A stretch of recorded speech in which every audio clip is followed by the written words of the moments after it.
میں نے تم کو اپنے پروردگار کے احکام پہنچا دیے تھے اور میں نے تمہاری خیر خواہی کی، پھر میں ان کافر لوگوں پر کیوں رنج کروں؟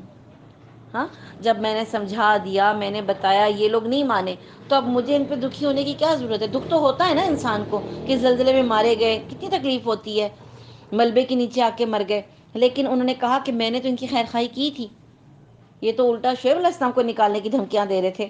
تو انہوں نے کہا میں ان کافر لوگوں پر کیوں رنج کروں، اور ہم نے کسی بستی میں کوئی نبی نہیں بھیجا کہ وہاں کے رہنے والوں کو ہم نے سختی اور تکلیف میں نہ پکڑا ہوتا، اور کیوں؟ کیونکہ وہ گڑ گڑائیں، اللہ کے آگے گڑ گڑائیں۔ یہ جو ہمیں مصیبت آتی ہے، تنگی آتی ہے، تکلیف آتی ہے، بیماری آتی ہے، یا فزیکل چوٹ آتی ہے، یا ہمارے مال میں کوئی نقصان ہوتا ہے، اس سب کا مقصد کیا ہوتا ہے؟ کہ ہم اللہ کے آگے دعائیں کریں، گڑ گڑائیں۔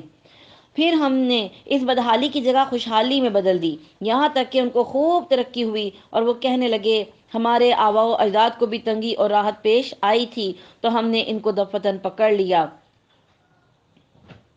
اور ان کو خبر تک نہ ہوئی۔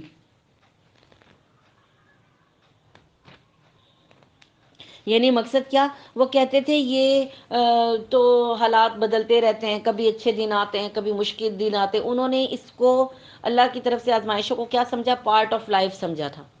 کہتے تھے ہاں یہ تو ہمارے بڑوں پہ بھی آتی تھی، کبھی انسان کو مشکل آتی ہے اور کبھی اچھے حالات ہوتے ہیں، یہ کون سی بڑی بات ہے؟ اللہ کے عذاب کی طرف یا اللہ کی رحمت کی طرف وہ نہیں سوچتے تھے۔ تو پھر ان کو بھی اللہ نے کیا کیا؟ ان کو ایسا پکڑا کہ ان کو ذرا بھی خبر نہ ہوئی۔ اور اگر ان بستیوں کے رہنے والے ایمان لے آتے اور پرہیزگاری اختیار کرتے تو کیا ہوتا؟ ہم ان پر آسمان اور زمین کی برکتیں کھول دیتے، لیکن انہوں نے تکذیب کی تو ہم نے ان کے اعمال کی وجہ سے ان کو پکڑ لیا۔ ٹھیک ہے، بستی میں رہنے والے لوگ پرہیزگاری کا مطلب تقویٰ۔ تقویٰ ایک ایسی چیز ہے، اللہ سے ڈرنا، اللہ کی کا حیا کرنا کہ اللہ دیکھ رہا ہے میں غلط کام نہ کروں اور اس غلط کام کو چھوڑ دینا، یہ اتنی بڑی بات ہے کہ اس کا انعام اللہ دیتا ہے کہ آسمان اور زمین سے برکتیں نازل کرتا ہے۔ اور پھر کیا ہوتا ہے؟ آپ کے وقت میں برکت ہوتی ہے، آپ کے مال میں برکت ہوتی ہے، آپ کی اولاد میں برکت ہوتی ہے، اللہ تعالیٰ بارشیں برساتا ہے، زمین کی کھیتیاں اگاتا ہے، اور پھر کیا ہوتا ہے؟ انسان کے لیے خوشحالی آتی ہے۔ ٹھیک ہے، تو یہ اللہ تعالیٰ کی بہت بڑی ایک نعمت ہے جو تقوی والے لوگوں کو ملتی ہے، لیکن انہوں نے تکذیب کی تو ہم نے ان کے اعمال کی وجہ سے ان کو پکڑ لیا۔ کیا پھر بھی ان بستیوں کے رہنے والے اس بات سے بے فکر ہو گئے ہیں کہ ان پر ہمارا عذاب شب کے کسی وقت آ پڑے جس وقت وہ سوئے ہوئے ہوں؟ اللہ تعالیٰ رحم کرے، اگر رات کو زلزلے آ جائیں تو ہم کیا کریں گے؟ اندھیرا ہو، زلزلے آئے اور انسان نہ بھاگ سکے، نہ جگہ سمجھ آئے۔ ٹھیک، اور کیا ان بستیوں کے رہنے والے اس بات سے بے فکر ہو گئے کہ اس پر ہمارا عذاب دن چڑھے آ پڑے جس وقت کہ وہ اپنے کھیلوں میں مشغول ہوں؟ کیا بس وہ اللہ کی اس پکڑ سے بے فکر ہو گئے؟ سو اللہ کی پکڑ سوائے ان کے جن کی شامت ہی آ گئی ہو اور کوئی بے فکر نہیں ہوتا۔ اللہ سے ڈر تو ہر بندہ ہر وقت ڈرتا ہے کہ کہیں اللہ کا غصہ نہ اللہ تعالیٰ کو آ جائے ہماری باتوں پہ، اور ہم سے کوئی ایسا کام نہ ہو جائے کہ اللہ ہم سے ناراض ہو جائے، ورنہ اگر یہ ڈر بھی ختم ہو جائے تو پھر ہم نیکی اور گناہ یہ والے کام ان میں کیسے اپنے آپ کو سمجھا پائیں گے کہ کیا کرنا اور کیا نہیں کرنا؟ اور کیا ان لوگوں کو جو زمین کے وارث ہوئے وہاں کے لوگوں کی ہلاکت کے بعد ان واقعات نے یہ بات نہیں سمجھائی کہ اگر ہم چاہیں تو ان کے جرائم کے سبب ان کو ہلاک کر ڈالیں اور ہم ان کے دلوں پر مہر لگا دیں، پس وہ نہ سن سکیں؟ جب انسان کفر شرک پر ڈٹ جاتا ہے تو اللہ تعالیٰ سزا کے طور پہ ان کے دلوں کے اندر مہر لگا دیتا ہے، اور پھر وہ سمجھ بھی نہیں سکتے اور سن بھی نہیں سکتے۔ ان بستیوں کے کچھ قصے ہم آپ سے بیان کر رہے ہیں اے نبی، اور آپ ان سب کے پاس ان کے پیغمبر معجزات لے کر آئے تھے، پھر جس چیز کو انہوں نے ابتدا میں جھوٹا کہہ دیا یہ بات نہ ہوئی کہ پھر اس کو مان لیتے، اللہ تعالیٰ اسی طرح کافروں کے دلوں پر مہر لگا دیتا ہے۔ یعنی معجزات دیکھ کر بھی وہ لوگ پھر نہیں مانے، اور اکثر لوگوں میں ہم نے وفائے عہد نہ دیکھا اور ہم نے اکثر لوگوں کو بے حکم ہی پایا۔ پھر اس کے بعد ہم نے موسیٰ علیہ السلام کو جو اپنے دلائل دے کر فرعون اور اس کے امراء کے پاس بھیجا، مگر ان لوگوں نے ان کا بالکل حق ادا نہ کیا، سو دیکھیے ان فسادیوں کا کیا انجام ہوا۔ اور موسیٰ علیہ السلام نے فرمایا کہ اے فرعون، میں رب العالمین کی طرف سے پیغمبر ہوں، میرے لیے یہی شایان ہے کہ میں سوائے سچ کے اللہ کی طرف کوئی بات منسوب نہ کروں۔ میں تمہارے پاس تمہارے رب کی طرف سے ایک بڑی دلیل بھی لایا ہوں، سو تو بنی اسرائیل کو میرے ساتھ بھیج دے۔ فرعون نے کہا اگر آپ کوئی معجزہ لے کر آئے ہیں تو اس کو اب پیش کیجیے اگر آپ سچے ہیں۔ بس آپ نے اپنا عصا ڈال دیا، وہ جو ہاتھ میں لاٹھی ہوتی ہے، سو اچانک وہ صاف اور ایک اژدہا بن گیا، اور اپنا ہاتھ باہر نکالا سو وہ یکایک سب دیکھنے والوں کے روبرو بہت ہی چمکدار ہو گیا۔ قوم فرعون میں جو سردار لوگ تھے انہوں نے کہا یہ تو بہت ماہر جادوگر ہے، یہ چاہتا ہے کہ تم کو تمہاری سرزمین سے باہر کر دے، سو تم لوگ کیا مشورہ دیتے ہو؟ انہوں نے کہا آپ ان کو اور ان کے بھائی کو مہلت دیجیے اور شہروں میں ہرکاروں کو بھیج دیجیے کہ وہ سب ماہر جادوگروں کو آپ کے پاس لا کر حاضر کر دیں۔ اور وہ جادوگر فرعون کے پاس حاضر ہوئے، کہنے لگے کہ اگر ہم غالب آئے تو ہمیں کوئی انعام ملے گا؟ فرعون نے کہا ہاں، اور تم مقرب لوگوں میں داخل ہو جاؤ گے، یعنی جیسے شاہی اعزاز مل جائے گا تمہیں، ایسے لوگوں میں شامل کر دیا جائے گا۔ ان ساحروں نے عرض کیا اے موسیٰ، آپ خود ڈالتے ہیں یا ہم ہی ابتدا کریں یا ڈالیں؟ موسیٰ علیہ السلام نے فرمایا کہ تم ہی ڈالو۔ پس جب انہوں نے اپنا جادو ڈالا تو لوگوں کی نظر بندی کر دی اور ان پر ہیبت غالب کر دی، اور یہ ایک طرح کا بہت بڑا جادو دکھایا۔ اور ہم نے موسیٰ علیہ السلام کو حکم دیا کہ اپنا عصا ڈال دیجئے، سو عصا ڈالنا تھا کہ اس نے ان کے سارے بنے بنائے کھیل کو نگلنا شروع کر دیا۔ یہ جو ان جادوگروں نے لوگوں کی نظروں پہ جادو کر دیا تھا، جس سے ان کو رسیاں اور جو لاٹھیاں تھیں جو انہوں نے پھینکی لوگوں کے سامنے، تو ان کو وہ رینگتے ہوئے سانپ نظر آ رہے تھے۔ تو ایک دم انسان پریشان ہو جاتا ہے نا کہ یہ کیا چیز ہے۔ تو اللہ تعالیٰ نے موسیٰ علیہ السلام سے کہا کہ تم اپنی لاٹھی کو چھوڑ دو۔ تو اب وہ جو سانپ اصل میں کیا تھے؟ سانپ رسیاں تھیں۔ رسیاں کوئی چیز کھا سکتی ہیں؟ نہیں نہ کھا سکتی۔ لیکن جب موسیٰ علیہ السلام نے اپنی لاٹھی کو زمین پر ڈالا تو وہ سچ مچ کا اژدہا بن گیا اللہ کے حکم سے، اور اس نے کیا کیا؟ ان ساری رسیوں اور لاٹھیوں کو کھا گیا۔ ٹھیک؟ اب جادوگروں کو تو پتا تھا نا کہ یہ رسیاں ہیں، لاٹھی نہیں ہے، اور انہوں نے دیکھا کہ جو موسیٰ علیہ السلام نے لاٹھی ڈالی وہ تو سچ مچ ان کو کھا گئی۔ اس کا کیا مطلب ہوا کہ وہ سچ مچ اژدہا بن گئی۔ ایسا تو کبھی کوئی نہیں کر سکتا نا، یہ تو صرف اللہ کر سکتا ہے۔ تو وہ ایک دم دیکھنے لگ گئے، پس حق ظاہر ہو گیا اور انہوں نے جو کچھ بنایا تھا سب جاتا رہا۔ پس وہ لوگ اس موقع پر ہار گئے اور خوب ذلیل ہو کر پھرے، اور وہ جو ساحر تھے وہ ایک دم سجدے میں گر گئے۔ فرعونی اور اس کے جو سردار اور وہ لوگ تھے وہ تو ہار کے ذلیل ہو گئے نا، لیکن جادوگروں نے وہ جو اتنے سارے جادو انہوں نے پوری دنیا سے اکٹھے کیے تھے وہ کیا ہوئے؟ ایک دم سجدے میں گر گئے۔ کتنی بڑی بات ہے یہ، ٹھیک ہے؟ اور کہنے لگے ہم ایمان لائے رب العالمین پر جو موسیٰ اور ہارون کا بھی رب ہے۔ اب فرعون کو ایک دم غصہ آیا کہ یہ کیا بات ہوئی۔ فرعون کہنے لگا کہ تم موسیٰ پر ایمان لائے ہو بغیر اس کے کہ میں تم کو اجازت دوں، یعنی میں نے بھی اجازت دی نہیں اور تم ایمان لے آئے۔ بے شک یہ سازش تھی جس پر تمہارا عمل درآمد ہوا ہے اس شہر میں، تاکہ تم سب شہر سے یہاں کے رہنے والوں کو باہر نکال دو، سو اب تم کو حقیقت معلوم ہو جاتی ہے۔ بس میں تمہارے ایک طرف کے ہاتھ اور دوسری طرف کے پاؤں کاٹوں گا، پھر تم سب کو سولی پر لٹکا دوں گا۔ یہ اس دور کی ایک سزا تھی، اور فرعون تو سزائیں دینے میں ویسے بڑا مشہور تھا۔ تو اس نے کیا کہا کہ ایک پاؤں، یعنی اگر دایاں ہاتھ ہے تو بایاں پاؤں، اور اگر بایاں پاؤں کاٹا تو دایاں ہاتھ کاٹ دے گا۔ اور پھر اس کے بعد کیلیں ٹھوک کے نا درختوں پہ چھوڑ دیتے تھے، خون رستا رہتا تھا، اور اینڈ پہ جب پورے جسم سے خون نکل جاتا تھا بندہ تڑپ تڑپ کے مر جاتا تھا۔ یہ وہ سزا دیتا تھا۔ ان جادوگروں نے جواب دیا ہم مر کر اپنے مالک ہی کے پاس جائیں گے، اور تو نے ہم میں کون سا عیب دیکھا سوائے اس کے کہ ہم اپنے رب کے احکام پر ایمان لے آئے جب وہ ہمارے پاس آئے۔ اے ہمارے رب، ہمارے اوپر صبر کا فیضان فرما، یعنی ہمارے اندر صبر انڈیل دے، اتنا صبر ڈال، اتنا صبر ڈال کہ ہم اس مشکل وقت میں ایمان کا دامن نہ چھوڑیں۔ ہوتا ہے نا، دعا کرنے لگے وہ کہ ہمارے اوپر صبر کا فیضان فرما، ہمارے اندر صبر انڈیل دے، اور ہماری جان حالت اسلام میں نکال، یعنی جب ہم مر رہے ہوں تو ہم کیا ہوں؟ اسلام پر ہوں۔ اور قوم فرعون کے سرداروں نے کہا کیا آپ موسیٰ علیہ السلام اور ان کی قوم کو یوں ہی رہنے دیں گے کہ وہ ملک میں فساد کرتے پھریں، اور وہ آپ کو اور آپ کے معبودوں کو ترک کیے رہیں؟ فرعون نے کہا ہم ابھی ان لوگوں کے بیٹوں کو قتل کرنا شروع کر دیں گے اور عورتوں کو زندہ رہنے دیں گے، اور ہم کو ان پر ہر طرح کا زور ہے۔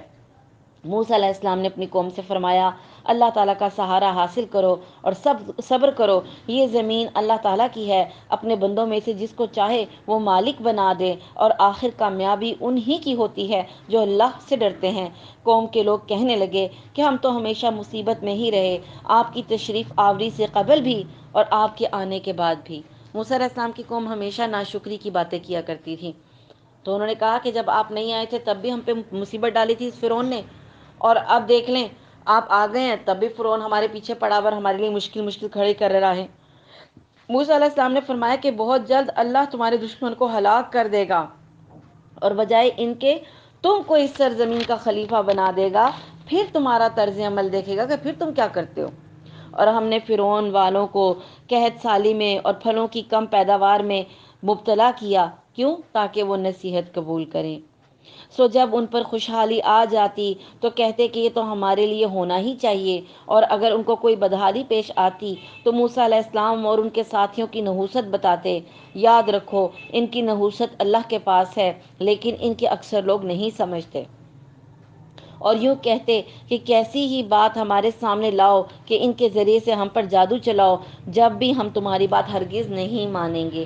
پھر جب ان پر طوفان بھیجا پھر ہم نے جب ان پر طوفان بھیجا اور ٹڈیاں اور گھن کا کیڑا اور مینڈک اور خون کہ یہ سب کھلے کھلے موجے تھے، سو وہ تکبر کرتے رہے، وہ لوگ کچھ تھے ہی جرائم پیشہ۔ اور جب ان پر کوئی عذاب واقع ہوتا تو یوں کہتے، اے موسیٰ ہمارے لیے اپنے رب سے اس بات کی دعا کیجیے جس کا اس نے آپ سے عہد کر رکھا ہے، اگر آپ اس عذاب کو ہم سے ہٹا دیں تو ہم ضرور ضرور آپ کے کہنے سے ایمان لے آئیں گے، اور ہم بنی اسرائیل کو رہا کر دیں گے اور آپ کے ہمراہ جانے دیں گے۔ پھر جب ان سے اس عذاب کو ایک خاص وقت تک کے لیے جو ان کو پہنچا تھا ہم ہٹا دیتے تھے تو وہ فوراً ہی اپنے وعدے توڑ دیتے تھے۔ ٹھیک ہے، یہ مفتی موقعوں میں ان پہ 7 عذاب آئے تھے۔ یعنی سب سے پہلے جو بتایا، کیا بتایا کہ ان کے اوپر نا پھلوں کی کمی، قحط سالی آئی پہلے، پھر پھلوں کی کمی، پھر بھی نہیں مانے، اس کے بعد طوفان آئے ان کے اوپر، ٹھیک ہے، پھر ایک عذاب بھی آیا کہ ان کی کھڑی فصلوں پہ نا ٹڈیوں نے آ کے حملہ کر دیا اور ساری فصل کھا گئے۔ اب یہ باری باری عذاب آتے تھے، ہر عذاب آنے پر یہ کیا کہتے تھے کہ اپنے رب کو پکارو، ہم ایمان لے آئیں گے، اس عذاب کو ہٹا دو۔ پھر ان کے اوپر یہ عذاب آیا گھن کا کیڑا، ہر کھانے کی چیز کو کیڑا لگ گیا۔ اب ظاہر ہے کیڑا لگی ہوئی چیز تو نہیں نہ کھائی جاتی۔ پھر ایک عذاب یہ آیا کہ ہر چیز پہ مینڈک آ جاتے، کھانا کھاتے پلیٹوں پہ مینڈک آ جاتے، کہاں کہاں سے، جیسے آپ کو چوہے پریشان کرتے ہیں گھر میں، ہے نا، نقصان کرتے ہیں نا، اس طرح ہر چیز میں مینڈک آ جائے، وہ کھا ہی نہ سکے کوئی چیز، وہ بھی اس میں سے نکلے۔ پھر خون، کوئی گلاس میں پانی پینے لگے وہ ایک دم خون میں بن جائے، خون بن جائے اس کے اندر، وہ پی ہی نہ سکیں۔ تو اس طرح کے عذاب، یعنی اتنے مشکل مشکل ان کے اوپر عذاب آئے، لیکن وہ کیا کرتے تھے، اس عذاب کے ٹل جانے کے بعد پھر واپس مکر جاتے تھے کہ نہ تو ایمان لاتے تھے اور نہ ہی بنی اسرائیل کو چھوڑتے تھے۔ پھر جب ان سے عذاب کو ایک خاص وقت تک اس تک ان کو پہنچانا تھا ہٹا دیتے تو فوراً ہی عہد شکنی کرتے تھے۔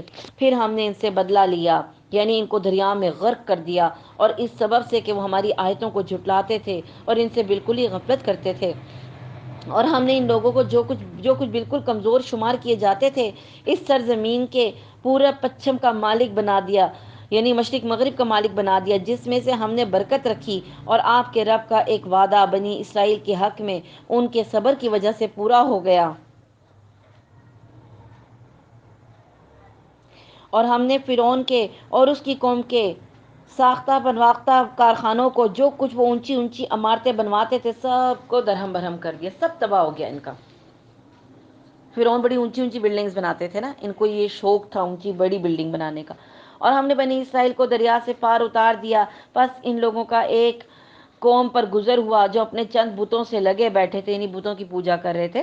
یہ بنی اسرائیلیوں کو جب لے کے جا رہے تھے نا موسیٰ علیہ السلام، رستے میں انہوں نے دیکھا کچھ لوگ بتوں کی پوجا کر رہے تھے، تو کہنے لگے اے موسیٰ ہمارے لیے بھی ایک معبود مقرر کر دیجئے جیسے کہ ان کے یہ معبود ہیں۔ آپ نے فرمایا واقعی تم لوگ بڑی جہالت میں ہو۔ وہ اللہ کی طرف بلا رہے ہیں کہ ایک اللہ کی عبادت کرو، اور وہ آگے سے کیا کہہ رہے ہیں بنی اسرائیلی کہ ہمیں بھی کوئی بت دیں جن کی ہم پوجا کریں۔ یہ لوگ جس کام میں لگے ہیں یہ تباہ کیا جائے گا اور ان کا یہ کام محض بے بنیاد ہے۔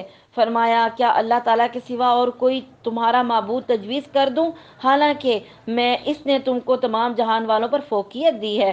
اور وہ وقت یاد کرو جب ہم نے تم کو فرعون والوں سے بچا لیا جو تم کو بڑی سخت تکلیفیں پہنچاتے تھے اور تمہارے بیٹوں کو قتل کر دیتے تھے اور تمہاری عورتوں کو زندہ چھوڑ دیتے تھے، اور اس میں تمہارے پروردگار کی طرف سے بڑی آزمائش تھی۔ اور ہم نے موسیٰ علیہ السلام سے 30 راتوں کا وعدہ کیا اور 10 رات مزید سے ان 30 راتوں کو پورا کیا، یعنی 30 دن کے لیے بلایا تھا اللہ تعالیٰ نے موسیٰ علیہ السلام کو کوہ طور پر، تو رات دینی تھی اللہ تعالیٰ نے ان کو، اور پھر 10 راتیں مزید ٹھہرا دیا، یعنی 40 دن پورے ہو گئے۔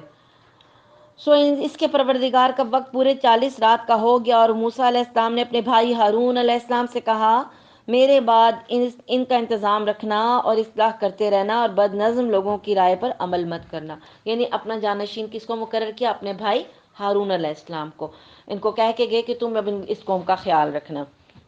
اور جب موسیٰ علیہ السلام ہمارے وقت پر آئے اور ان کے رب نے ان سے باتیں کی تو عرض کیا کہ اے میرے پروردگار اپنا دیدار مجھ کو کرا دیجئے، یعنی میں آپ کو دیکھنا چاہتا ہوں، ٹھیک ہے، تو میں آپ کو ایک نظر دیکھ لوں۔ ارشاد ہوا کہ تم مجھ کو ہرگز نہیں دیکھ سکتے، لیکن تم اس پہاڑ کی طرف دیکھتے رہو، اگر وہ اپنی جگہ پر برقرار رہا تو تم بھی مجھے دیکھ سکو گے۔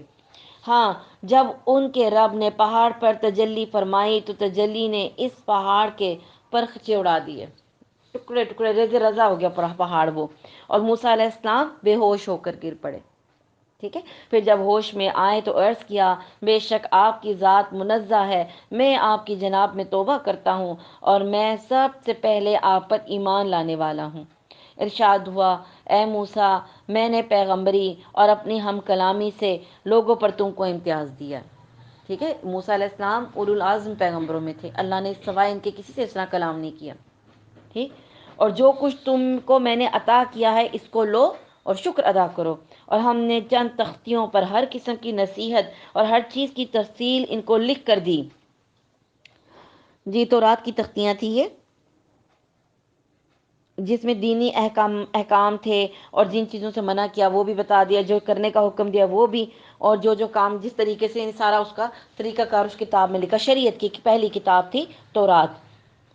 اور ہم نے چند تختیوں پر ہر قسم کی نصیحت اور ہر چیز کی تفصیل ان کو لکھ کر دی، تم ان کو پوری طاقت سے پکڑ لو اور اپنی قوم کو حکم کرو کہ ان کے اچھے اچھے احکام پر عمل کریں۔ آپ بہت جلد تم لوگوں کو ان بے حکموں کا مقام دکھلاتا ہوں۔ میں ایسے لوگوں کو اپنے احکام سے دور ہی رکھوں گا جو دنیا میں تکبر کرتے ہیں، جس کا ان کو کوئی حق حاصل نہیں، اور اگر تمام نشانیاں دیکھ لیں تب بھی وہ ان پر ایمان نہ لائیں، اور اگر ہدایت کا راستہ دیکھیں تو اس کو اپنا طریقہ نہ بنائیں، اور اگر گمراہی کا راستہ دیکھ لیں تو اس کو اپنا طریقہ بنا لیں۔ یہ اس سبب سے ہے کہ انہوں نے ہماری آیتوں کو جھٹلایا اور ان سے غافل رہے۔ اور یہ لوگ جنہوں نے ہماری آیتوں کو اور قیامت کے پیش آنے کو جھٹلایا ان کے سب کام غارت ہو گئے، ان کو وہی سزا دی جائے گی جو کچھ یہ کرتے تھے۔ اور موسیٰ علیہ السلام کی قوم نے ان کے بعد اپنے زیوروں کا ایک بڑا بچڑا معبود ٹھہرا لیا جو کہ ایک قالب تھا جس میں ایک آواز تھی، کیا انہوں نے نہ دیکھا کہ وہ اس سے بات نہیں کرتا نہ کوئی راستہ بتاتا ہے؟ اس کو انہوں نے معبود قرار دیا اور بڑی بے انصافی کا کام کیا۔ اور جب نادم ہوئے اور معلوم ہوا کہ واقعی وہ لوگ گمراہی میں پڑ گئے تھے تو کہنے لگے ہمارا رب ہم پر رحم نہ کرے اور ہمارا گناہ معاف نہ کرے تو ہم بالکل گئے گزرے ہو جائیں گے، ٹھیک ہے۔ ان کے ایک درمیان ایک منافق رہتا تھا بنی اسرائیل کے بیچ میں، اس کا نام سامری تھا، وہ جادوگر تھا۔ اس نے ان کو انہی سے زیور لے کر سونا اور ان کو ایک بچڑا بنا کر دیا، اور اس بچڑے کی خاصیت یہ تھی کہ اس کے اندر سے آواز آتی تھی گائے کی، تو بس وہ لوگ اس کی پوجا کرنے لگے۔ سامری نے کہا کہ موسیٰ علیہ السلام دیکھ لو 30 دن کا کہہ کے گئے تھے ابھی تک واپس نہیں آئے، تو تمہیں ایسے ہی انہوں نے کہا میں رب کے پاس جاتا ہوں، رب تو یہ ہے تمہارا یہ بچڑا ہے، تو وہ سب اس کی پوجا کرنے لگے اور سامری کے پیچھے لگے۔ پھر جب ان بنی اسرائیلیوں کو پتہ چلا کہ یہ تو ہم سے غلط کام ہو گیا تو انہوں نے توبہ کی تھی۔ اور جب موسیٰ علیہ السلام اپنی قوم کی طرف واپس آئے غصے اور رنج میں بھرے ہوئے تو فرمایا کہ تم نے میرے بعد یہ بڑی بری جانشینی کی، اپنے بھائی کو کہا نا کہ بڑی بری جانشینی کی، کیا اپنے رب کے حکم سے پہلے ہی تم نے جلد بازی کر لی اور جلدی سے تختیاں ایک طرف رکھیں اور اپنے بھائی کا سر پکڑ کر ان کو اپنی طرف گھسیٹنے لگے؟ ہارون علیہ السلام نے کہا، اے میرے ماں جائے، ان لوگوں نے مجھ کو بے حقیقت سمجھا اور قریب تھا کہ مجھ کو قتل کر ڈالیں، تو تم مجھ پر دشمنوں کو مت ہنساؤ اور مجھ کو ان ظالموں کے سامنے ذلیل مت کرو، ان کے سامنے ظالموں کے اندر شامل نہ کرو۔ موسیٰ علیہ السلام نے کہا، اے میرے رب، میری خطا معاف فرما اور میرے بھائی کی بھی، اور ہم دونوں کو اپنی رحمت میں داخل فرما، اور تو سب رحم کرنے والوں سے زیادہ رحم کرنے والا ہے۔ بے شک جن لوگوں نے بچڑے کی پوجا کی ہے اس پر بہت جلد ان کے رب کی طرف سے غضب اور ذلت اور دنیوی زندگی میں ہی پڑ جائے گی، اور ہم جھوٹوں کو ایسی ہی سزا دیا کرتے ہیں۔ اور جن لوگوں نے گناہ کے کام کیے پھر وہ ان کے بعد توبہ کر لیں اور ایمان لے آئیں تو تمہارا رب اس توبہ کے بعد گناہ معاف کر دینے والا اور رحمت کر دینے والا ہے۔ اور جب موسیٰ علیہ السلام کا غصہ دور ہوا تو ان تختیوں کو اٹھا لیا، اور ان کے مضامین میں ان لوگوں کے لیے جو اپنے رب سے ڈرتے ہیں ہدایت اور رحمت تھی۔ اور موسیٰ علیہ السلام نے 70 آدمی اپنی قوم میں سے ہمارے وقت معین کے لیے منتخب کیے۔ سو جب ان کو زلزلے نے آ پکڑا تو موسیٰ علیہ السلام عرض کرنے لگے کہ اے میرے پروردگار، اگر تجھ کو یہ منظور ہوتا تو اس سے قبل ہی ان کو اور مجھ کو ہلاک کر دیتا۔ کیا تو ہم میں سے چند بے وقوفوں کی حرکت پر سب کو ہلاک کر دے گا؟ یہ واقعہ محض تیری طرف سے ایک امتحان ہے، ایسے امتحانات سے جس کو تو چاہے گمراہی میں ڈال دے اور جس کو چاہے ہدایت پر قائم رکھے۔ تو ہی تو ہمارا کارساز ہے، پس ہم پر مغفرت اور رحمت فرما، اور تو سب معافی دینے والوں سے زیادہ اچھا ہے۔ اور ہم لوگوں کے نام دنیا میں بھی نیک حالی لکھ دے اور آخرت میں بھی، اور ہم تیری طرف رجوع کرتے ہیں۔ اللہ تعالیٰ نے فرمایا کہ میں اپنا عذاب اسی وقت واقع کرتا ہوں جب میں چاہتا ہوں، اور میری رحمت تمام اشیاء پر محیط ہے۔ تو وہ رحمت ان لوگوں کے نام ضرور لکھوں گا جو اللہ سے ڈرتے ہیں اور زکوٰۃ دیتے ہیں اور جو ہماری آیتوں پر ایمان رکھتے ہیں۔ جو لوگ اپنے رسول نبی امی کا اتباع کرتے ہیں، جن کو وہ لوگ اپنے پاس تورات و انجیل میں لکھا ہوا پاتے ہیں، وہ ان کو نیک باتوں کا حکم فرماتے ہیں، بری باتوں سے منع کرتے ہیں، اور پاکیزہ حلال چیزوں کا بتاتے ہیں اور گندی چیزوں کو ان پر حرام بتاتے ہیں۔ ان لوگوں پر جو بوجھ اور طوق تھے ان کو دور کرتے ہیں۔ سو جو لوگ اس نبی پر ایمان لاتے ہیں اور ان کی حمایت کرتے ہیں اور ان کی مدد کرتے ہیں اور اس نور کا اتباع کرتے ہیں جو ان کے ساتھ بھیجا گیا ہے، ایسے لوگ پوری فلاح پانے والے ہیں۔ آپ کہہ دیجئے، اے لوگو، میں تم سب کی طرف اس اللہ تعالیٰ کا بھیجا ہوا ہوں جس کی بادشاہی تمام آسمانوں اور زمین میں ہے، اور اس کے سوا کوئی عبادت کے لائق نہیں۔ وہی زندگی دیتا ہے، وہی موت دیتا ہے۔ سو اللہ تعالیٰ پر ایمان لاؤ اور اس کے نبی امی پر جو کہ اللہ تعالیٰ پر اور اس کے احکام پر ایمان رکھتے ہیں، اور ان کا اتباع کرو تاکہ تم راہ پر آ جاؤ۔ اور قوم موسیٰ میں ایک جماعت ایسی بھی ہے جو حق کے مطابق ہدایت کرتی ہے اور اسی کے مطابق انصاف بھی کرتی ہے۔ ہم نے ان کو 12 خاندانوں میں تقسیم کر کے سب کی الگ الگ جماعت مقرر کر دی، اور ہم نے موسیٰ علیہ السلام کو حکم دیا کہ جب ان کی قوم نے ان سے پانی مانگا کہ اپنے عصا کو فلاں پتھر پر مارو، پس فوراً اس سے 12 چشمے بہہ نکلے۔ ہر شخص نے اپنے اپنے پانی کا موقع معلوم کر لیا، اور ہم نے ان پر ابر کو یعنی بادلوں کو سایہ فگن کیا اور ان کو من و سلویٰ پہنچایا۔ کھاؤ نفیس چیزوں کو جو ہم نے تم کو دی ہیں، اور انہوں نے ہمارا کوئی نقصان نہیں کیا لیکن اپنا ہی نقصان کیا۔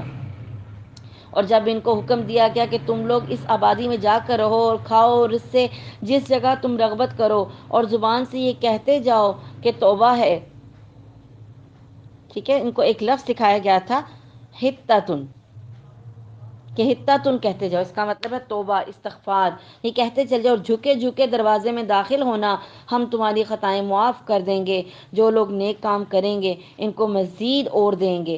سو بدل دیا ظالموں نے ایک اور کلمہ جو خلاف تھا اس کلمے کے، حتتن کی جگہ یہ ہنتتن کہنے لگ گئے، ٹھیک ہے، اور ہنتتن کا مطلب ہوتا ہے گندم کا یا گیہوں کا دانہ، مذاق اڑانے لگ گئے، ٹھیک ہے۔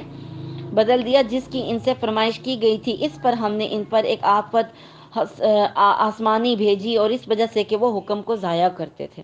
آپ ان لوگوں سے اس بستی والوں کا جو کہ دریائے شورا کے قریب آباد تھے اس وقت کا حال پوچھیے جب کہ وہ ہفتے کے بارے میں حد سے نکل رہے تھے، جب کہ ان کے ہفتے کے روز تو ان کی مچھلیاں ظاہر ہو کر ان کے سامنے آتی تھیں، اور جب ہفتے کا دن نہ ہوتا تو ان کے سامنے نہ آتی تھیں۔ ہم ان کی اسی طرح آزمائش کرتے تھے اس سبب سے کہ وہ بے حکمی کیا کرتے تھے۔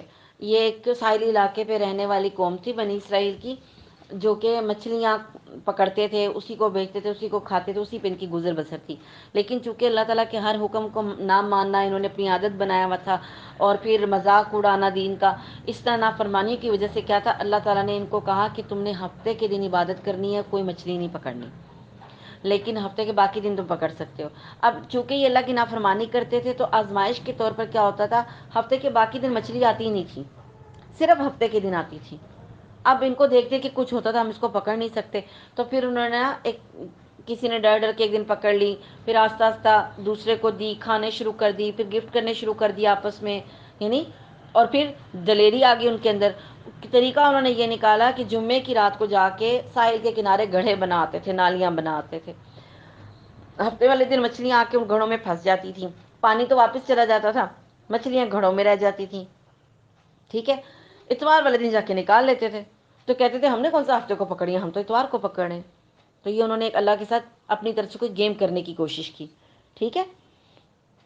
ان کی پھر ایک جماعت ایسی تھی جو ان کو منع کرتی تھی۔ آگے اسی کا ذکر آ رہا ہے کہ جب ان میں سے ایک جماعت نے یوں کہا کہ تم ایسے لوگوں کو کیوں نصیحت کرتے ہو جن کو اللہ تعالیٰ بالکل ہلاک کرنے والا ہے یا ان کو سخت سزا دینے والا ہے، تو انہوں نے کہا کہ تمہارے رب کے روبرو عذر کرنے کے لیے، اور اس لیے کہ شاید یہ ڈر جائیں۔ یعنی جو منع کرتے تھے نا، ان کو بعض لوگ کہتے ہیں انہیں منع کیوں کرتے، ماننے والے ہیں کوئی، یہ تو کبھی بھی نہیں مانیں گے۔ تو انہوں نے کہا ہم ان کو اس لیے منع کرتے ہیں، ایک تو اللہ کے سامنے کہیں گے اللہ ہم نے اپنا فرض ادا کیا تھا، اور ایک یہ نیت ہے کیا پتہ سمجھ ہی جائیں، غلط کام چھوڑ دیں، اس لیے منع کرتے ہیں، ٹھیک ہے۔ جب وہ اس کو بھول گئے جو ان کو سمجھایا جاتا تھا، تو ہم نے ان لوگوں کو تو بچا لیا جو اس بری عادت سے منع کیا کرتے تھے، اور ان لوگوں کو جو کہ زیادتی کرتے تھے ایک سخت عذاب میں پکڑ لیا، اس وجہ سے کہ وہ بے حکمی کیا کرتے تھے، اللہ کا حکم نہیں مانتے تھے۔ اور وہ عذاب کیا تھا، اللہ تعالیٰ نے اس قوم کو بندر بنا دیا، اور یہ 3 دن کے اندر چیخ چیخ چیخ چیخ کر مر گئے تھے۔ اس قوم کا یہ انجام ہوا تھا، ٹھیک ہے۔ یعنی جب وہ جس کام سے ان کو منع کیا گیا تھا اس میں حد سے نکل گئے، تو ہم نے ان کو کہہ دیا تم ذلیل بندر بن جاؤ۔ اور وہ وقت یاد کرنا چاہیے کہ آپ کے رب نے یہ بات بتا دی کہ وہ ان یہود پر قیامت تک ایسے شخص کو ضرور مسلط کرتا رہے گا جو ان کو سزائے شدید کی تکلیف پہنچاتا رہے گا۔ بلا شبہ آپ کا رب جلد ہی سزا دے دیتا ہے، اور بلا شبہ وہ واقعی بڑی مغفرت اور بڑی رحمت والا ہے۔ اور ہم نے دنیا میں ان کی مختلف جماعتیں کر دیں، بعض ان میں نیک تھے، بعض ان میں اور طرح کے تھے۔ ہم ان کو خوشحالیوں اور بدحالیوں سے آزماتے رہے کہ شاید یہ باز آ جائیں۔ پھر اس کے بعد ایسے لوگ ان کے جانشین ہوئے کہ کتاب کو ان سے حاصل کیا، وہ اس دنیا فانی کا مال متاع لے لیتے ہیں اور کہتے ہیں کہ ہماری ضرور مغفرت ہو جائے گی، حالانکہ اگر ان کے پاس ویسا ہی مال متاع آنے لگے تو اس کو بھی لے لیں گے۔ کیا ان سے اس کتاب کے اس مضمون کا عہد نہیں لیا گیا تھا کہ اللہ کی طرف سوائے حق بات کے اور کسی بات کی نسبت نہ کریں؟ انہوں نے اس کتاب میں جو کچھ تھا اس کو پڑھ لیا، اور آخرت والا گھر ان لوگوں کے لیے بہتر ہے جو تقوی رکھتے ہیں۔ کیا پھر بھی تم نہیں سمجھتے؟ اور جو لوگ کتاب کی پابند ہیں اور نماز کی پابندی کرتے ہیں، ہم ایسے لوگوں کا جو اپنی اصلاح کریں ثواب ضائع نہیں کریں گے۔ اور وہ وقت بھی قابل ذکر ہے جب ہم نے پہاڑ کو اٹھا کر صاحبان کی طرح ان کے اوپر معلق کر دیا، اور ان کو یقین ہو گیا کہ اب ان پر گرا، اور کہا کہ کتاب جو ہم نے ان کو دے رکھی ہے اسے مضبوطی کے ساتھ قبول کرو، اور یاد رکھو کہ جو احکام اس میں ہیں اس سے توقع ہے کہ تم متقی بن جاؤ گے۔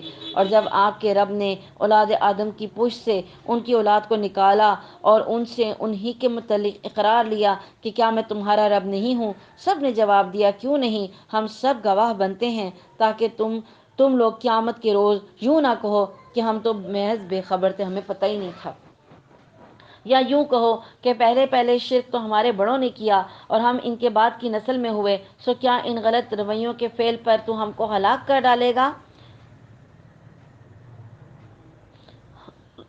کیا تو ان غلط راہ والوں کے فعل پر ہم کو ہلاک کر ڈالے گا؟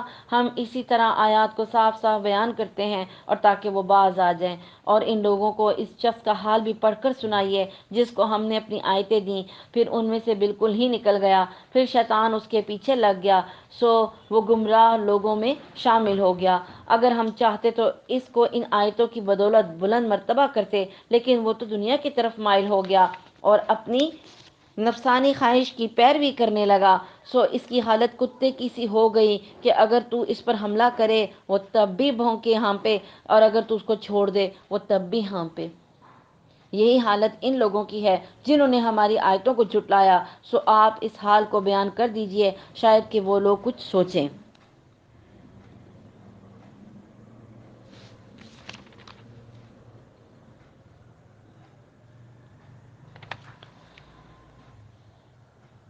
ان لوگوں کی حالت بھی بری ہے جو ہماری آیات کو جھٹلاتے ہیں، وہ اپنا نقصان کرتے ہیں۔ جس کو اللہ تعالیٰ ہدایت کرتا ہے سو ہدایت پانے والا وہی ہے، جس کو وہ گمراہ کر دے سو ایسے ہی لوگ خسارے میں پڑنے والے ہیں۔ اور ہم نے ایسے بہت سے جن اور انسان دوزخ کے لیے پیدا کیے ہیں، جن کے دل ایسے ہیں کہ جن سے نہیں سمجھتے، اور جن کی آنکھیں ایسی ہیں جس سے دیکھتے نہیں، اور ان کے کان ایسے ہیں جن سے سنتے نہیں۔ یہ لوگ چوپایوں کی طرح ہیں، بلکہ ان سے بھی زیادہ گمراہ ہیں۔ یہی لوگ غافل ہیں، اور اچھے اچھے نام اللہ ہی کے لیے ہیں، سو ان ناموں سے اللہ ہی کو موسوم کیا کرو، اور ایسے لوگوں سے تعلق بھی نہ رکھو جو اس کے ناموں میں کج روی کرتے ہیں۔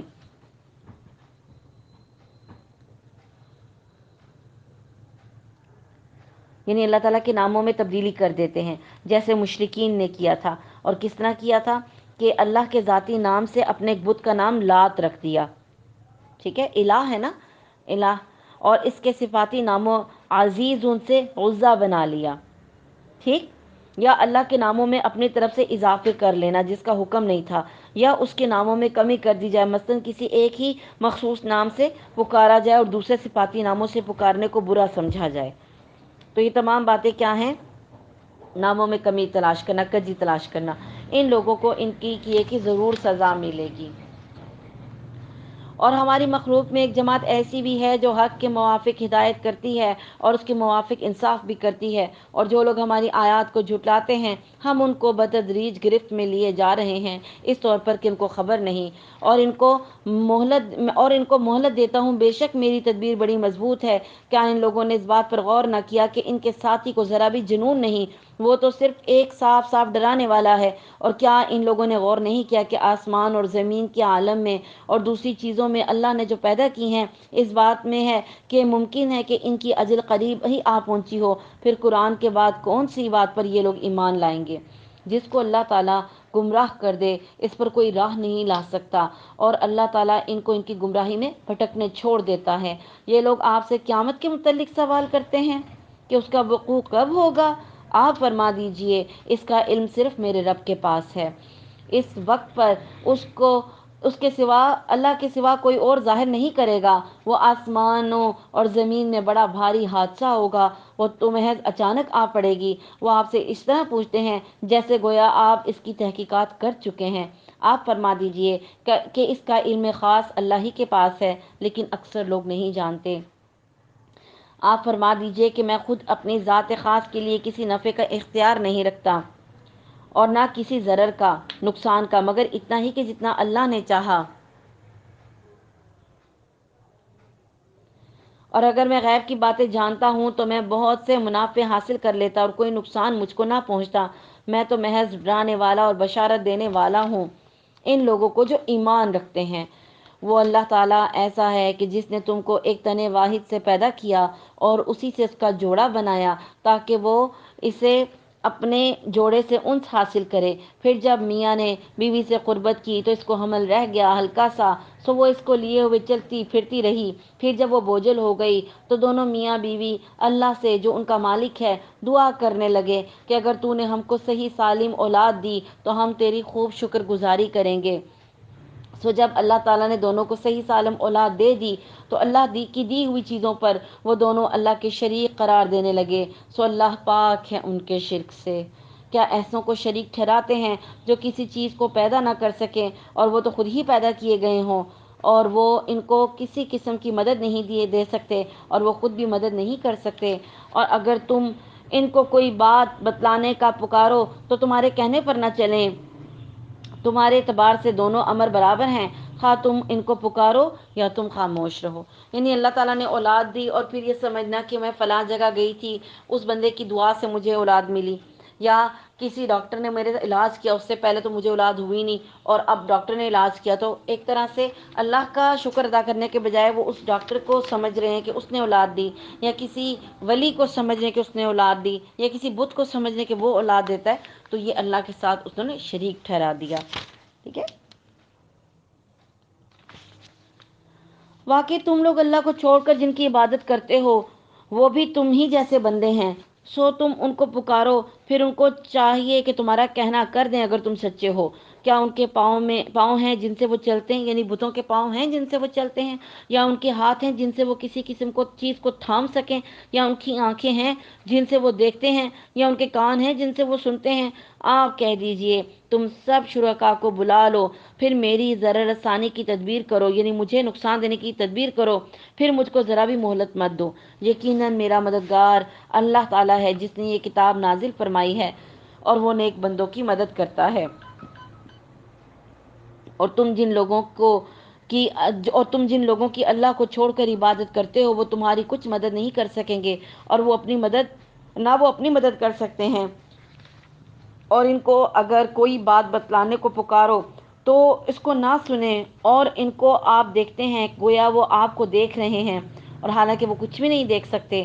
یعنی وہ بت آپ لگتا ہے آپ کو کہ آپ کی طرف دیکھ رہے ہیں، حالانکہ وہ دیکھ ہی نہیں رہے ہوتے، آنکھیں تھوڑی ہیں ان کی، وہ تو آنکھیں بنائی نہیں ہیں۔ آپ درگزر کو اختیار کریں، نیک کام کی تعلیم دیں اور جاہلوں سے الگ ہو جائیں، اور اگر آپ کو کوئی وسوسہ شیطان کی طرف سے آنے لگے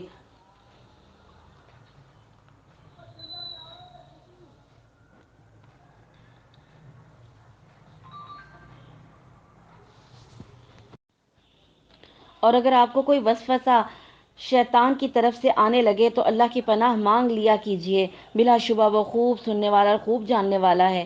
یقیناً جو لوگ خدا ترس ہیں، جب ان کو کوئی خطرہ شیطان کی طرف سے آ جاتا ہے تو وہ یاد میں لگ جاتے ہیں، سو یکا یک ان کی آنکھیں کھل جاتی ہیں، اور جو شیاطین کے تابع ہیں اور وہ ان کی گمراہی میں کھینچے چلے جاتے ہیں، پس وہ باز نہیں آتے۔ اور جب آپ کوئی معجزہ ان کے سامنے ظاہر کرتے ہیں تو وہ لوگ کہتے ہیں آپ یہ معجزہ کیوں نہ لائے؟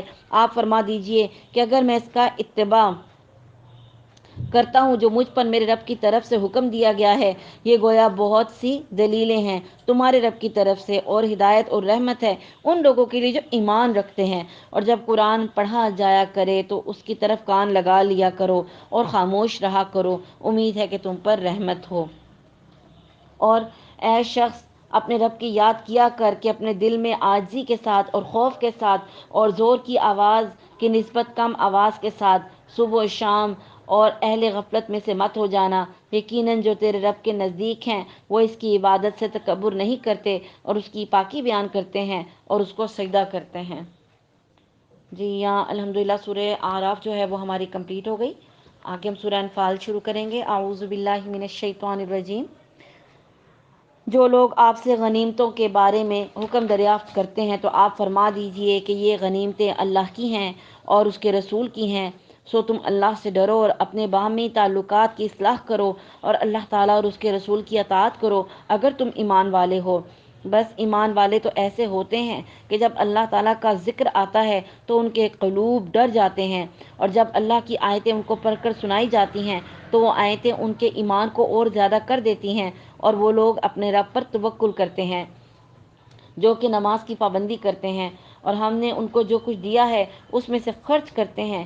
سچے ایمان والے یہ لوگ ہیں، ان کے لیے بڑے درجے ہیں ان کے رب کے پاس، اور مغفرت اور عزت کی روزی ہے، جیسا کہ آپ کے رب نے آپ کے گھر سے حق کے ساتھ آپ کو روانہ کیا، اور مسلمانوں کی ایک جماعت اس کو گراں سمجھتی تھی، اور اس حق کے بارے میں اس کے بعد کہ اس کا ظہور ہو گیا تھا آپ سے اس طرح جھگڑے کر رہے تھے کہ گویا کوئی ان کو موت کی طرف ہانکے لیے جاتا ہے اور وہ دیکھ رہے ہیں۔ آگے سے جو آیتیں اس میں جنگ بدر کا جو ہے ذکر ہے۔ اس جنگ میں مسلمانوں کی تقریباً 313 تعداد تھی، جبکہ کافر ان سے 3 گنا یعنی 1000 کے قریب تھے۔ مسلمان تو نہتے تھے اور بے سر و سامان تھے، جبکہ کافروں کے پاس اسلحہ بھی خوب تھا۔ ان حالات میں مسلمانوں کا سہارا صرف اللہ ہی کی ذات تھی، جس سے وہ گڑ گڑا کر مدد کی فریادیں کر رہے تھے۔ خود نبی کریم صلی اللہ علیہ وآلہ وسلم بھی الگ ایک خیمے میں نہایت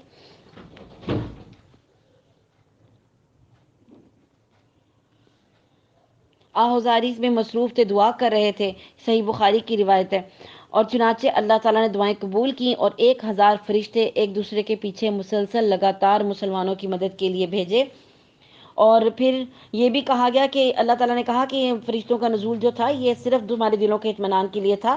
اللہ تعالیٰ کو ان کی ضرورت نہیں ہے، وہ تو ایک کام کو کن کہتا ہے تو وہ ہو جاتا ہے، ٹھیک ہے؟ فرشتوں کے بغیر بھی اللہ تعالیٰ تمہاری مدد کر سکتا تھا۔ تو یہ سمجھنا صحیح نہیں ہے کہ فرشتوں نے عملاً جنگ میں حصہ نہیں لیا۔ احادیث سے معلوم ہوتا ہے کہ جنگ میں فرشتوں نے عملی حصہ لیا تھا اور کافروں کو انہوں نے تلوار سے مارا بھی تھا، ٹھیک ہے؟ اور پھر جنگ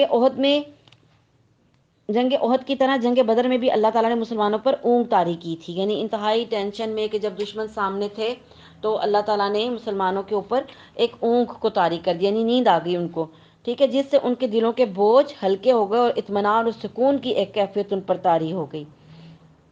پھر اس جنگ میں تیسرا انعام یہ ہوا تھا کہ اللہ تعالیٰ نے بارش برسا دی تھی، جس سے ایک طرف تو ریتلی زمین تھی جس میں پھر حرکت کرنا آسان ہو گیا، ریت بیٹھ گئی تو پاؤں جم گئے مسلمانوں کے اس پر، اور دوسری طرف کیا ہوا تھا کہ کیچڑ ہو گیا اور کافروں کے پاؤں جو ہیں وہ سلپ ہونے لگے تھے، ٹھیک ہے؟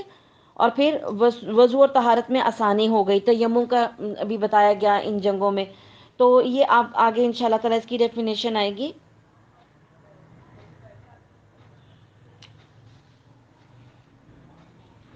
کیونکہ اس جنگ میں کیا ہو رہا تھا کہ شیطان وسوسے سے ڈال رہا تھا کہ تم تو پاک نہیں ہو تو تم جنگ کیسے لڑ رہے ہو، جس میں پھر حالت جنابت میں جو تھی وہ کہتے تم کیسے لڑو گے، تو پھر اللہ تعالیٰ نے بتایا کہ اگر حالت ایسی ہو کہ غسل کی ضرورت محسوس ہو اور پانی نہ ہو تو تب بھی تیمم کیا جا سکتا ہے، اور وضو کی جگہ بھی تیمم کیا جا سکتا ہے۔ تو اس طرح کے کچھ احکامات جو ہیں اس صورت میں ہم پڑھیں گے۔ جی، اس وقت کو یاد کرو جب کہ اللہ تم پر اونگ طاری کر رہا تھا اپنی طرف سے چین دینے کے لیے، اور تم پر آسمان سے پانی برسا رہا تھا کہ اس پانی کے ذریعے سے تم کو پاک کر دے اور تم سے شیطانی وسوسوں کو دفع کر دے، تمہارے دلوں کو مضبوط کر دے اور تمہارے پاؤں جما دے، ٹھیک ہے؟ یعنی وہ جو شیطان کہہ رہا تھا کہ غسل نہیں کیا ہوا اس حالت میں آئے ہوئے ہو، تو اس حالت میں بھی کیا ہوا، پانی برسا اور مسلمان پاک ہو گئے اور وضو اور غسل سارا کچھ اسی میں ہو گیا، ٹھیک ہے؟ اس وقت کو یاد کرو جب آپ کا رب فرشتوں کو حکم دیتا تھا کہ میں تمہارا ساتھی ہوں، سو تم ایمان والوں کی ہمت بڑھاؤ، میں بھی کفار کے قلوب میں رعب ڈال دیتا ہوں، سو تم ان کی گردنوں پر مارو اور ان کے پور پور کو مارو۔ یہ اس بات کی سزا ہے کہ انہوں نے اللہ اور اس کے رسول کی مخالفت کی، اور اللہ کی اور اس کے رسول کی مخالفت جو بھی کرتا ہے سو بے شک اللہ تعالیٰ اسے سخت سزا دینے والا ہے، سو یہ سزا چکھو اور جان رکھو کہ کافروں کے لیے جہنم کا عذاب مقرر ہی ہے۔ اے ایمان والو، جب تم کافروں سے دو بدو مقابل ہو جاؤ، یعنی آمنے سامنے مقابلے میں آ جاؤ، تو اس سے پشت مت پھیرنا، یعنی میدان جنگ سے مت بھاگنا، اور جو شخص اس موقع پر پشت پھیرے گا، مگر ہاں جو لڑائی کے لیے پینترا بدلتا ہو یا جو اپنی جماعت کی طرف پناہ لینے آتا ہو وہ اس سے مستثنا ہے، باقی جو ایسا کرے گا وہ اللہ کے غضب میں آ جائے گا اور اس کا ٹھکانہ دوزخ ہوگا اور وہ بہت بری جگہ ہے۔ مقصد یہ کہ میدان جنگ میں سے بھاگ نہیں سکتے، ہاں اگر جنگی حکمت عملی کے تحت آپ بھاگتے ہیں اور دوسری سائڈ سے آ کر حملہ کرنے کی آپ کی نیت ہے، یا جائے امن میں پہنچنے کے بعد مزید کمک لا کے لڑنے کا ارادہ ہے، ٹھیک ہے، جنگی حکمت عملی کے تحت پیچھے مڑا جا سکتا ہے، لیکن اگر کوئی دشمن سے ڈر کے بھاگے گا تو کیا ہوگا، اللہ کے غضب کا نشانہ بنے گا، اللہ تعالیٰ اس کو جہنم میں ڈالے گا جو بہت ہی بری جگہ ہے۔ سو تم نے انہیں قتل نہیں کیا بلکہ اللہ تعالیٰ نے ان کو قتل کیا، اور جب آپ خاک کی مٹھی نہیں پھینکی، مگر آپ نے خاک کی مٹھی نہیں پھینکی بلکہ اللہ نے وہ پھینکی تاکہ مسلمانوں کو اپنی طرف سے ان کی محنت کا خوب عوض دے، بلا شبہ اللہ تعالیٰ خوب سننے والا اور خوب جاننے والا ہے۔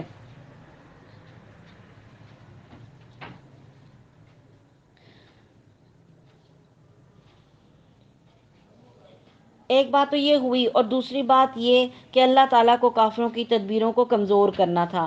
اگر تم لوگ فیصلہ چاہتے ہو تو وہ فیصلہ تمہارے سامنے موجود ہو، اور اگر باز آ جاؤ تو یہ تمہارے لیے نہایت خوب ہے، اور اگر تم پھر وہی کام کرو گے تو ہم بھی پھر وہی کام کریں گے، اور تمہاری جمعیت تمہارے ذرا بھی کام نہ آئے گی۔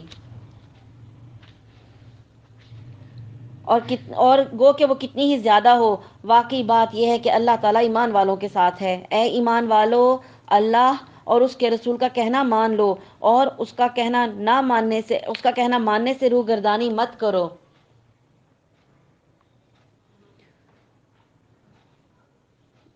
اس کے حکم سے روگردانی مت کرو، سنتے جانتے بوجھتے ہوئے بھی، اور ان لوگوں کی طرح مت ہو جانا جو دعویٰ تو کرتے ہیں کہ ہم نے سن لیا، حالانکہ وہ سنتے نہیں۔ بے شک بدترین مخلوقوں میں سے اللہ کے نزدیک وہ لوگ ہیں جو بہرے ہیں، گونگے ہیں، اور جو ذرا نہیں سمجھتے، اور اگر اللہ تعالیٰ ان میں کوئی خوبی دیکھتا تو ان کو سننے کی توفیق دے دیتا، اور اگر ان کو اب سنا دے تو ضرور وہ روگردانی کریں گے بے رخی کرتے ہوئے۔